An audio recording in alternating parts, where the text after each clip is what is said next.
ప్రభుత్వం ఉన్నప్పుడు జిల్లా కలెక్టర్ జిల్లా అధికారులందరూ కూడా కలెక్టరేట్లో కూర్చొని ప్రజావాణి దరఖాస్తులు తీసుకొని ఎప్పటికప్పుడు పరిష్కరించే పద్ధతి ఉండేది. కానీ మీ ప్రజావాణి ఏడికొచ్చిందంటే అవుట్సోర్సింగ్ ఉద్యోగులు దరఖాస్తు తీసుకునే కాడికి వచ్చింది. మీరు చెప్పిన ప్రజావాణి గొప్పతనం అక్కడ ఉన్నది. ఇవాళ గవర్నర్ గారి గురించి అర్ధ సత్యాలు చెప్పించేటువంటి ప్రయత్నం చేశారు మీరు. అదేవిధంగా పారాగ్రాఫ్ 5లో గవర్నర్ గారి ప్రసంగంలో 6 గ్యారంటీల్లో 2 గ్యారంటీలు ఇప్పటికే అమలు చేశాము అనే ఒక అర్ధ సత్యాన్ని చెప్పారు. 6 గ్యారంటీల్లో ఉన్నాయి 13. అందులో ఏం చెప్పారు గవర్నర్ గారి చేత? 2 గ్యారంటీలు అమలు చేశాము. ఒకటి మహిళలకు ఉచిత బస్సు ప్రయాణం అని చెప్పారు.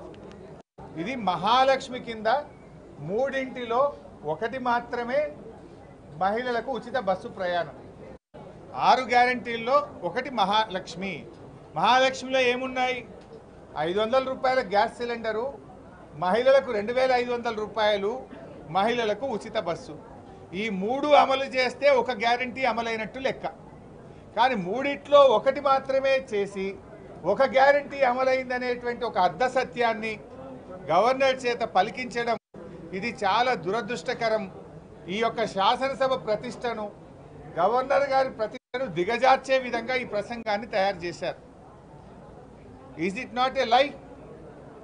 మీరు మహాలక్ష్మి కింద 3 చెప్పారు, 1 మాత్రమే చేసి 1 గ్యారంటీ అయిపోయింది అనడం అనేటువంటి ఒక అర్ధ సత్యాన్ని గవర్నర్ గారి చేత చెప్పించారు. 2 గ్యారంటీలు అమలు చేశామని చెప్పారు.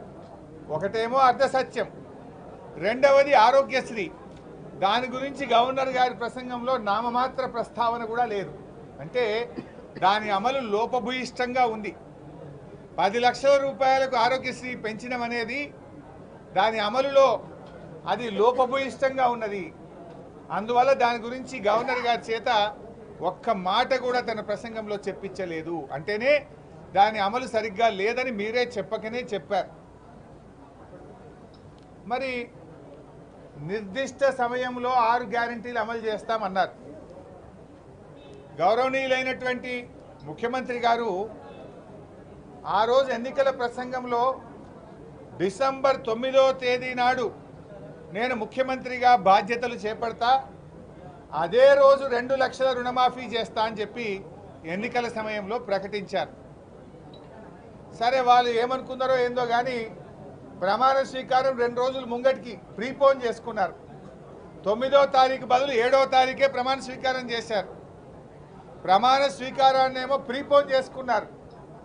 ప్రజలకిచ్చిన హామీలేమో వాయిదాలు వేస్తున్నారు. ముఖ్యమంత్రిగా బాధ్యతలు చేపట్టేదేమో ప్రీపోన్ చేసుకున్నారు, ప్రజలకిచ్చిన హామీలేమో వాయిదాలు వేస్తూ ఉన్నారు. మరి మీరు ప్రమాణ స్వీకారం 2 రోజులు ముంగట చేయడం మీద ఉన్న ఆతృత, ప్రేమ ప్రజలకిచ్చిన హామీల మీద కూడా ఉండాలి కదా.